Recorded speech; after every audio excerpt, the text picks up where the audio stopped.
As we transition from the events signified by the trumpets, we enter a new aspect of the inner life, one that was not conceivable prior to this point.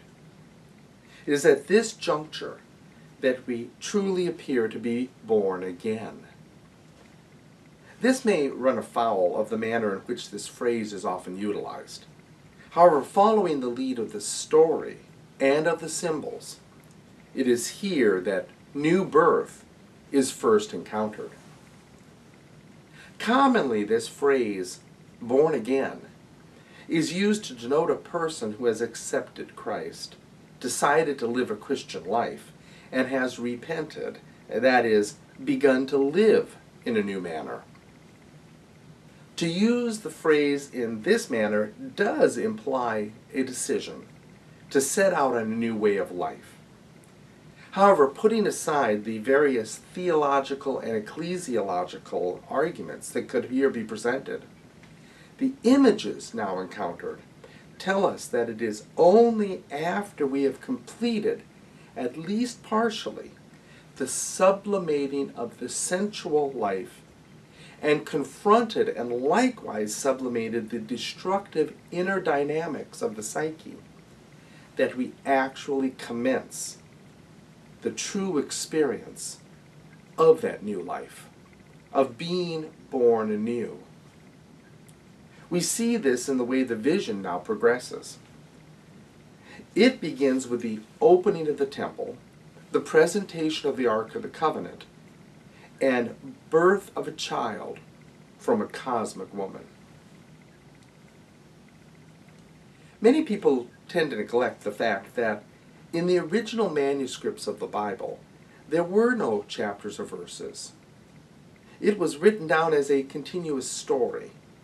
Chapters and verses were later added in the 13th and 16th centuries, respectively, to facilitate ease in locating a thought. Because of these divisions, we are tempted to believe that a thought ends with the conclusion of a chapter. However, this can be misleading, as is the case with the ending of chapter 11 and the beginning of chapter 12.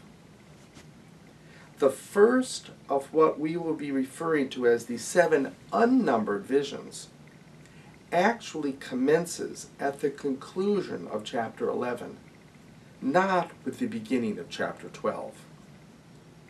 It would be appropriate to follow the progression of the vision, reading in this manner.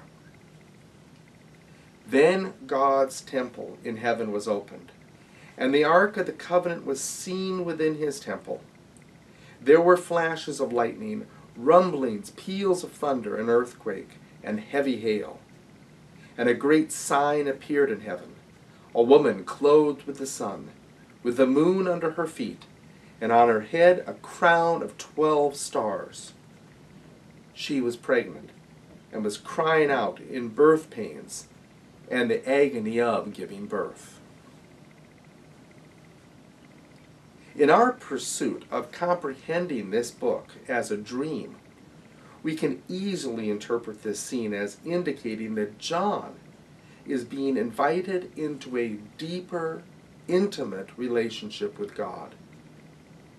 Earlier, as we discussed the role of the high priest and his unique role and ability to enter into what was understood to be the presence of God in the Holy of Holies, we knew that no one else was to gain such close proximity to God.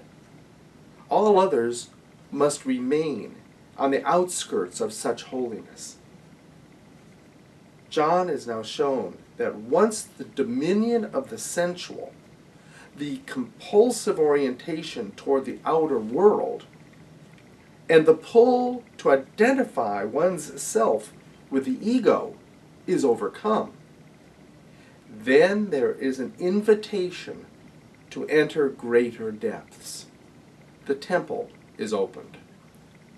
It is further supported by the next image, that of the birth of a child. The image of the woman clothed with the sun is in many ways unique to this vision. Nowhere in the rest of Scripture is such a description to be found.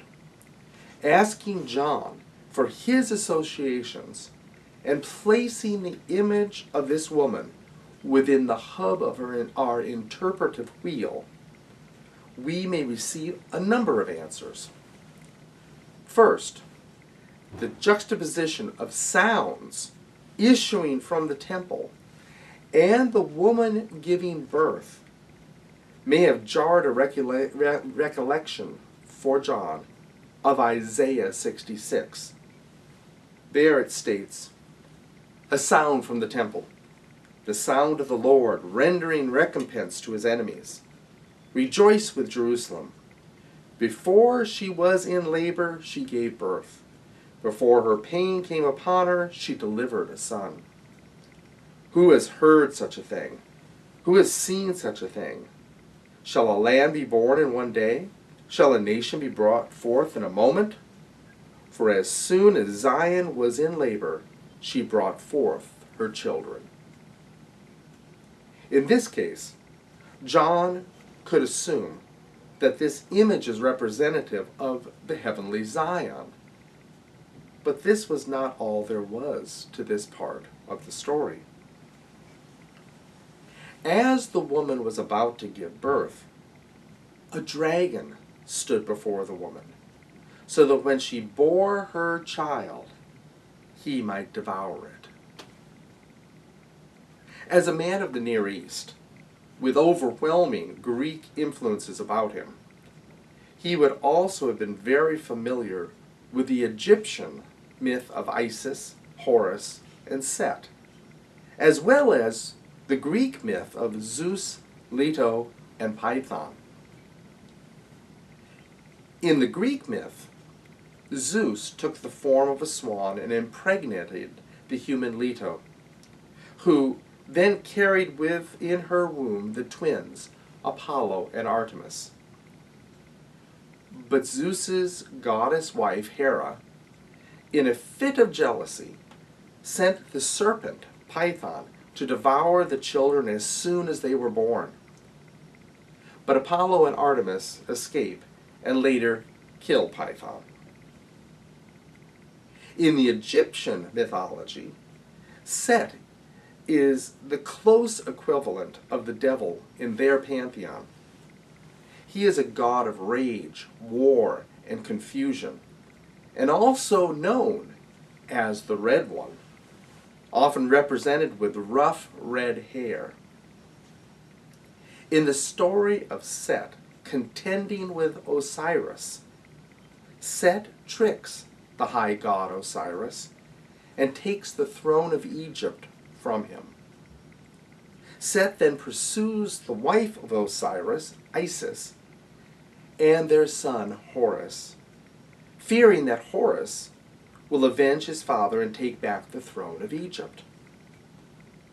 The concept of devilish figures attempting to devour newborn gods is a well-known motif throughout the Near East, and would be a common story known to John.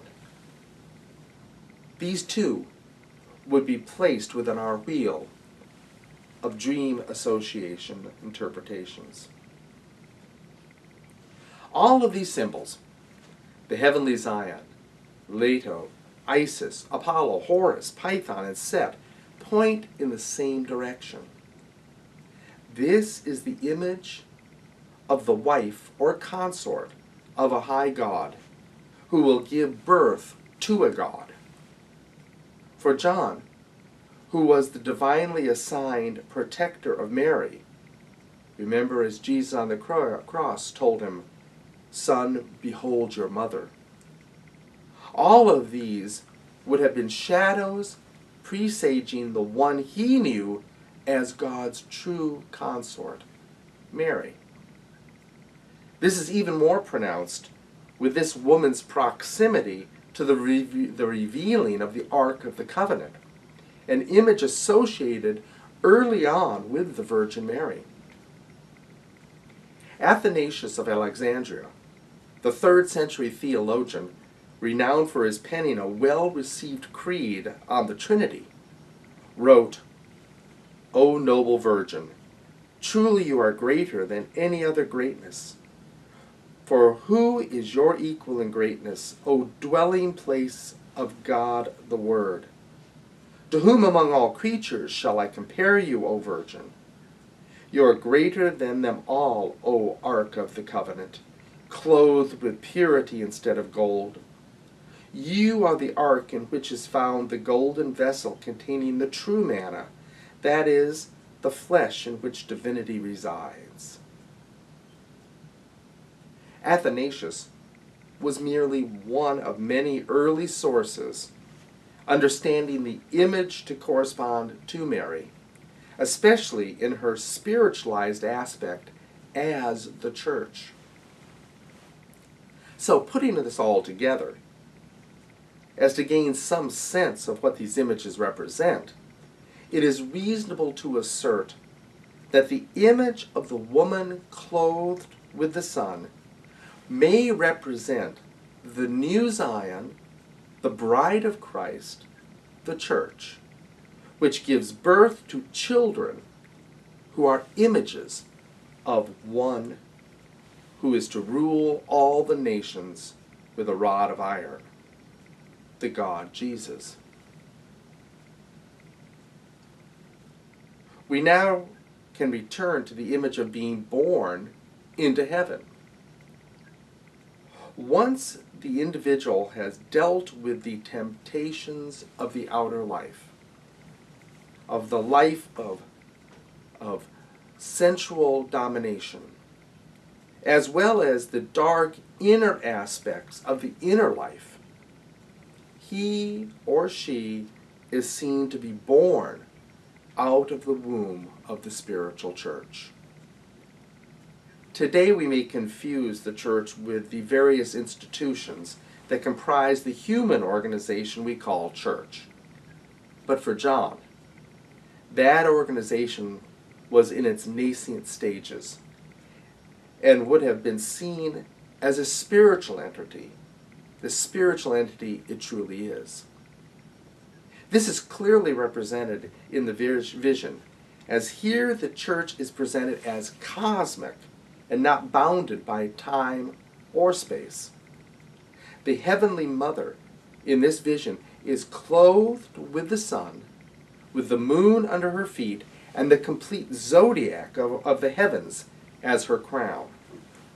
She spans the completeness of the created heavens, symbolic, therefore, of a spiritual reality. The child, being caught up to God, is a fascinating symbol.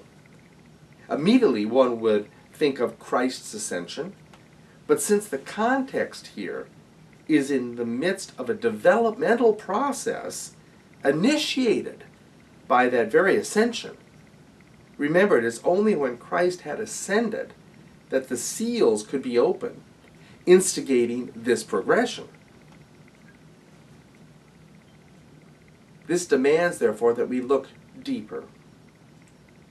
If this were a symbol to be taken as pointing to the historical ascension, then we would expect that the child is not taken up immediately, but would have grown to adulthood and then be swept away from the dragon. Yet the symbol clearly states that this is a male child who would rule, and as such it is difficult to avoid the closeness this carries to the historical Jesus. Even though this is not indicative of the historical ascension, it does point to a paradigm that this child does represent Jesus as a new life taken to God. All new spiritual life in Jesus is therefore subsumed under this symbol. As such, as one is in the new life of Jesus, so too that one is caught up to heaven and preserved from the attack of the dragon. However, we are simultaneously told that this woman has had other children whom the dragon will now pursue. It is these children that is also represented here.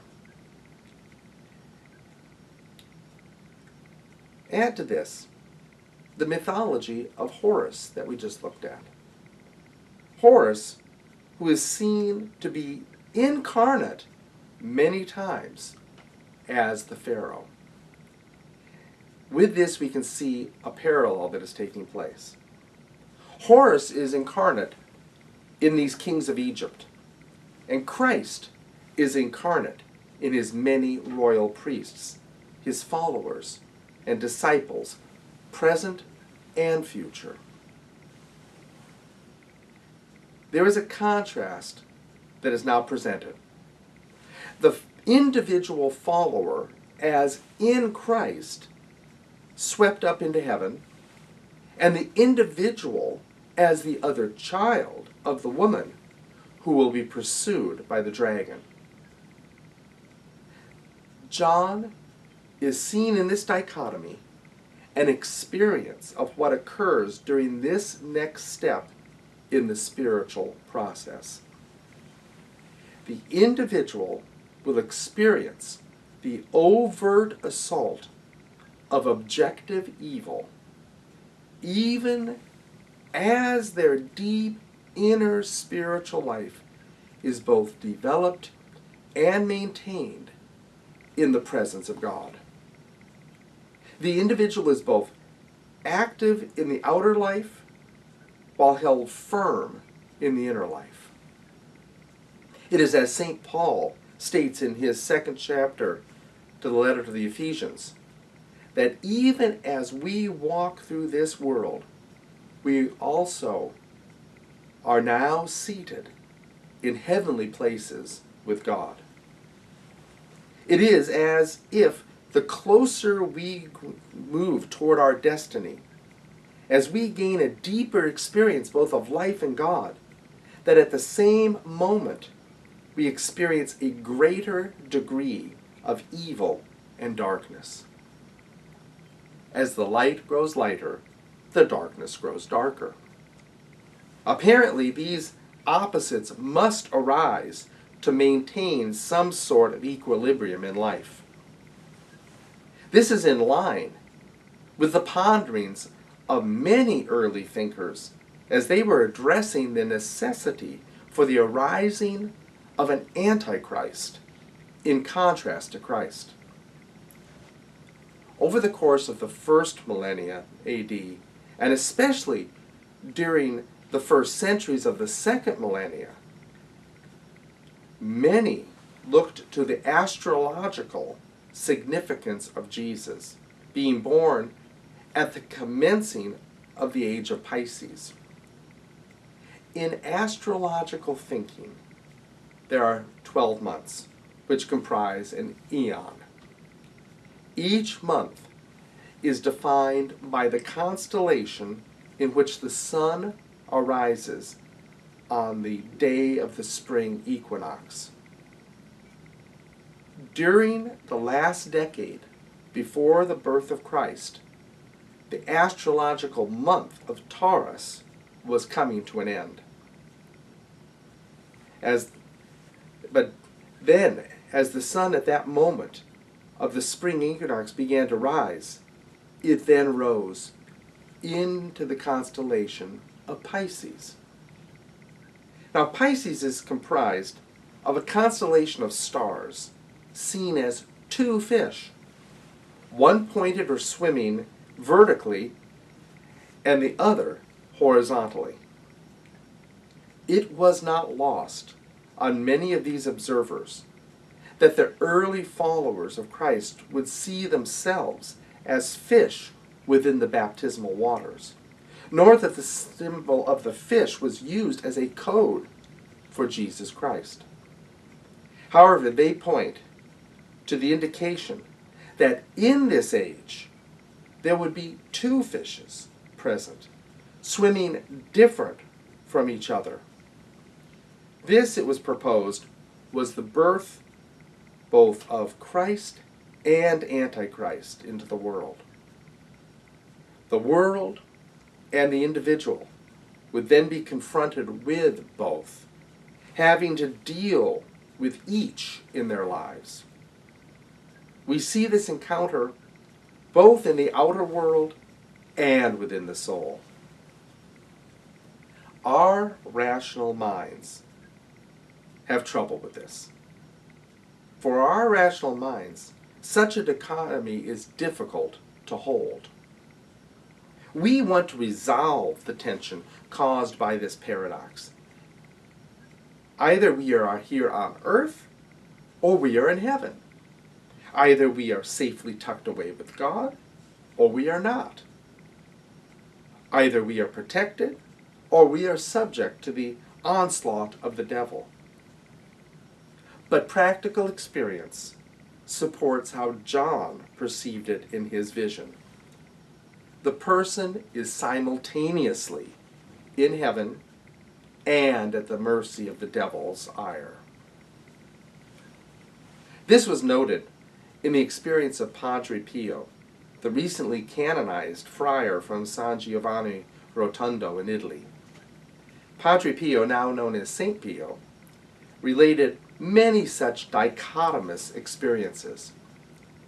He wrote of a heavenly experience in a letter to Padre Benedetto. Hardly do I apply myself to prayer, then all at once I feel as if my heart were possessed by a flame of living love, unlike any flame of this poor world. It consumes, but gives no pain. It is so sweet and delicious that the spirit finds great pleasure in it, and remains satiated in it in such a way that it does not lose its desire. O God, this is a thing of supreme wonder to me. Perhaps I will never come to understand it until I reach the heavenly country. However, this experience of Padre Pio's was closely followed by a physical encounter with the demonic. Padre Pio says that he saw nothing at first, but heard a diabolic voice, a diabolic noise, after which a number of demons appeared in the most abominable form. When Pio refused to do their bidding, he reports, "They hurled themselves upon me, threw me on the floor, struck me violently, and threw pillows, books, and chairs through the air, and cursed me with exceedingly filthy words. It is fortunate that the apartment beside me and below me are vacant." It is obvious that Pio is not using a metaphor for an inward temptation or state of mind. He saw and heard and apparently felt specific phenomena which, despite the vacancy of the adjoining apartments, were heard by neighbors several doors away. A few days later, on February 13th, 1913, he wrote Padre Agostino, "My body is all bruised because of the many blows that our enemies have rained upon me." More than once in the past month, he adds, the demons snatched away his nightshirt and beat him while he shivered stark naked in the cold, saying, "Even after they left me, I remained nude for a long time, for I was powerless to move because of the cold. Those evil creatures would have thrown themselves all over me if the sweet Jesus hadn't helped me." Such ecstasy and such attack is the beginning of the third woe. It would appear that as we enter the illuminative way, the degree of the spiritual life where we love God for God's sake and seek to grow ever more like God, that the devil attacks in a more overt manner in order to dissuade us from going further. It may be that the devil is acting like the petulant man who proverbially kicks the dog, acting out his anger over an unconnected grievance. The grievance here is that he lost the heavenly battle with Michael, the archangel, and has been now cast to earth, an event which is described as so enraging the devil that he in turn takes out his rage upon these human images of God, the God he wanted to emulate. This will be an important point in what is about to come. A further indication that the devil wanted to be like God, a grace given only to humans, is provided in the name of his vanquisher, Michael. The name Michael, or Michael, has the meaning, who is like God? In a more expansive version of the story of the fight between Michael and Lucifer, it is told that Lucifer, in a prideful moment, proclaims, "I am like God." To which one of the archangels responds, "Who is like God?" And so received his name, Michael. To be like God is not something that can be grasped or proclaimed. It is a grace given. The satanic desire to be like God will be further expressed in the unholy Trinity we are about to encounter.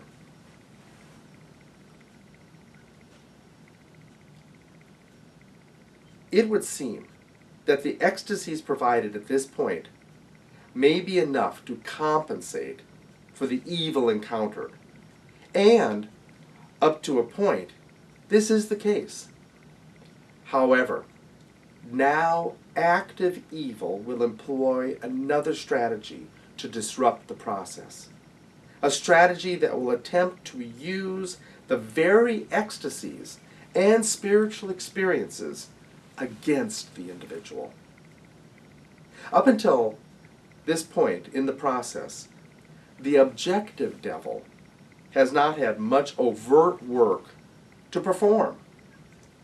The temptation of the sensual life and the tendencies of the darker aspects of the psyche were powerful enough to keep the person from moving toward their destiny. However, seeing that these inner forces were no longer so powerful, it is now as if one encounters a direct experience of the objective demonic. But as any good psychopath knows, to allow themselves to be enraged exposes them for who they are, and they lose their manipulative influence over their quarry. So too is it with the devil. The external manifestations, when experienced, will be short-lived, in favor of turning back to more insidious forms of destruction. True evil now slips into hiding, like the psychopath's rageful countenance transforming into a deceptive smile. The dragon slips below the surface to emerge as beasts surfacing from the unconscious. What occurs at this point is the unfolding of the unholy Trinity. Corresponding to the Father, Son, and Holy Spirit, we now encounter the dragon, the beast from the sea, and the beast from the earth. With this unfolding of the unholy Trinity, we find an anti-process equally exposed, where we have been exploring a pathway toward union with God, with the concomitant development of a full personality, which will then provide a helpfulness to others and the remainder of creation. We are now confronted with much the same process, but this time with the ultimate goal of union with God excised.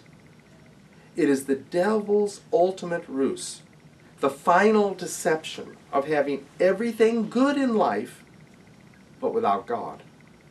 A ruse growing out of that original assertion, God knows that when you eat of that fruit, your eyes will be opened and you will be like God, but separated from God. This is the voice of the dragon. The first of the unholy Trinity is the dragon, whom we have just seen is the devil. This dragon is the anti-Father, ruling on earth rather than in heaven. The 7 heads and 10 horns indicate this. 7 is the number of temporal completion, as the numerical representation of Yahweh is 777. 10 is the number of the cosmos, and so often associated with divinity, due to the fact that all numbers are contained within it. It is the tetrachist, the sum of the first 4 numbers of 1 plus 2 plus 3 plus 4, which equals 10. All other numbers are contained within the 10, even 11 and onward, as they are seen merely as 1 plus 10, and so on. All of this points to the anti-divinity of the devil, appearing as the dragon. The voice of the dragon is the sound of, "I will be like God without God." When encountering the dragon, it is in the overt rage seen above. His mode of action is to send forth a river, like an unleashing of an overwhelming amount of terrors and deception. The images of the river and the flood are many, but here Job 27:20 comes into play. There it says, "Terrors overtake him like a flood." And we are well aware of the devil's well-established reputation as a liar. Our visionary John recorded in his gospel that Jesus taught that there is no truth in Satan. When he lies, he speaks out of his own character, for he is a liar and the father of lies. To counter the flood, terra firma, the earth, comes to the rescue. The firm ground of consciousness, of awareness, will swallow the lies and the terror. This must be remembered, as now the overt attacks of terror will subside, giving way only to deceptions that will be enacted through the beast of the sea and the beast of the earth.